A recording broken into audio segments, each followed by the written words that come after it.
सीताराम किसान साथियों, आज हमें इंदौर के किसान मेले में जो कि 8, 9, 10 तारीख नवंबर 2025 में लग रहा है, यहाँ पर मध्य प्रदेश शासन के द्वारा एक बहुत ही अच्छी चीज़ मैंने देखी गई है। काफ़ी टाइम से मैं इन सब चीज़ों के बारे में जानने की कोशिश कर रहा था कि औषधि की खेती क्या होती है, और यहाँ पर हमें एक स्टॉल ऐसा मिला हुआ है जहाँ पर हमें मध्य प्रदेश राज्य के औषधिक उत्पादक बोर्ड की तरफ से एक स्टॉल लगाया गया है जिसमें बहुत सारी जानकारी दी जाएंगी। आइए हम भैया से बात करते हैं।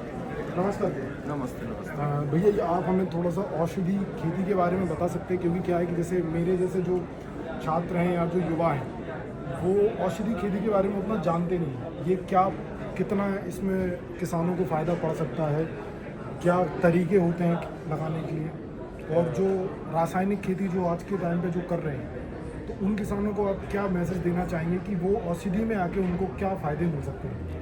देखिए, कोविड के बाद से जो औषधि पौधे हैं इसके क्षेत्र में बहुत बूम हुआ है ना। तो अभी जैसे आपने पूछा कि हमारे जो स्टूडेंट हैं वो किस तरीके से इसमें आए, या किसान भाई जो नए किसान हैं जो इसको औषधि पौधों को लगाना चाह रहे हैं तो उससे क्या बेनिफिट होगा। तो देखिए, हमारा जो बोर्ड है मध्य प्रदेश राज्य औषधि उत्पादक बोर्ड, बेसिकली ऐसे लोगों के लिए ही हेल्प करता है। तो जैसे हमारे पास कोई नया किसान आया, वो कह रहा है कि हमें औषधि पौधों की खेती करनी है, तो हम उसकी पहले ट्रेनिंग कराते हैं। प्रॉपर ट्रेनिंग कराने के बाद में क्या है कि अगर वो वन टाइम में अगर ट्रेनिंग अच्छे से कर लेते हैं तो हम उनको क्या करते हैं कि अच्छे सर्टिफाइड जो बीज हैं वो उपलब्ध करवा देते हैं उनको। किसी FPO, NGO या SHG हमारी महिलाएं हैं जो ऑलरेडी इस क्षेत्र में काम कर रही हैं, उनके माध्यम से। अब चूँकि उन्होंने बीज ले लिया, उनको लगाना है, तो उन्होंने ट्रेनिंग भी कर ली। अब वो अपनी खेती करेंगे, तो खेती करने के बाद में क्या होता है कि अब उन्होंने अपना जो रॉ मटेरियल है उसको प्रोड्यूस किया।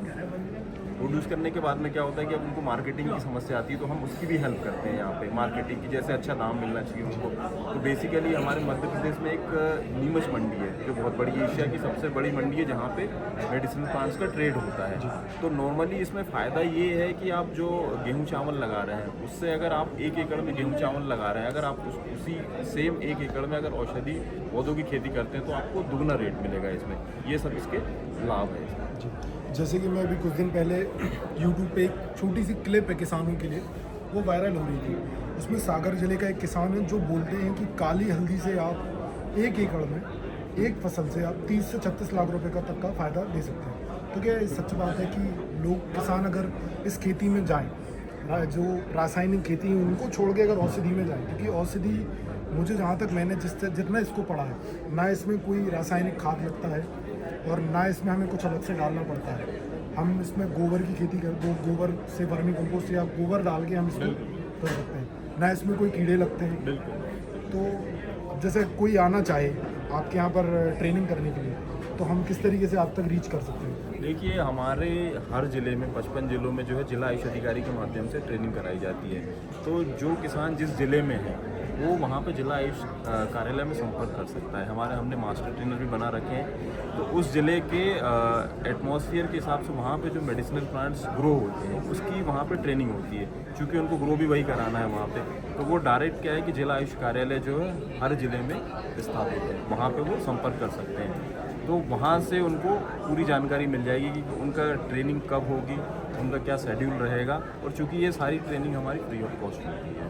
ठीक है, फ्री ऑफ कॉस्ट रहती है। जैसे अब कोई किसान आता है, उसके पास उतना ज़मीन नहीं है, पैसा नहीं है, तो क्या वो छोटी सी ज़मीन में शुरू करके कुछ मुनाफा कमा सकता है बाकी रासायनिक फसलों के, जैसे कि अभी गेहूँ, ये जो मक्का वगैरह है, इनके ये किसान जो ये ज़्यादा खेती करते हैं इन सब चीज़ों की, तो क्या इसमें छोटे से किसान को भी फ़ायदा पड़ सकता है? बिल्कुल बिल्कुल। मतलब जो छोटा किसान है जिसके पास में कम ज़मीन, देखिए हमारा उद्देश्य यही है। हमारा उद्देश्य ये नहीं है कि हम 100 एकड़ 200 एकड़ में औषधि पौधों की खेती करें। अगर हम ये करने लगे तो फिर हमारे गेहूँ चावल खत्म हो जाएंगे। तो ये समझो कि हमें उससे दुगना रेट में फिर हमें गेहूँ चावल खरीदना पड़ेगा। तो यही हमारा उद्देश्य है कि कम जगह में जो किसान है वो मेडिसिनल प्लांट्स लगाएं और उसका दुगना लाभ लें। और चूँकि अभी बहुत सारे ऐसे किसान हैं जो इसका लाभ भी ले रहे हैं, है ना। तो धन्यवाद भैया।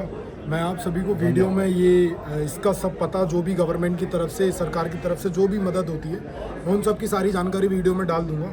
इंदौर में एक भव्य मेला लगाई हो किसानों के लिए, जहाँ पर आपको देखने मिलेगा कि बहुत आधुनिक कृषि यंत्र, बहुत सारी ऐसे ऑर्गेनिक या और जैविक खेती रहेंगी जिनकी वजह से आपको आपकी खेती में बहुत लाभ हो सकते हैं।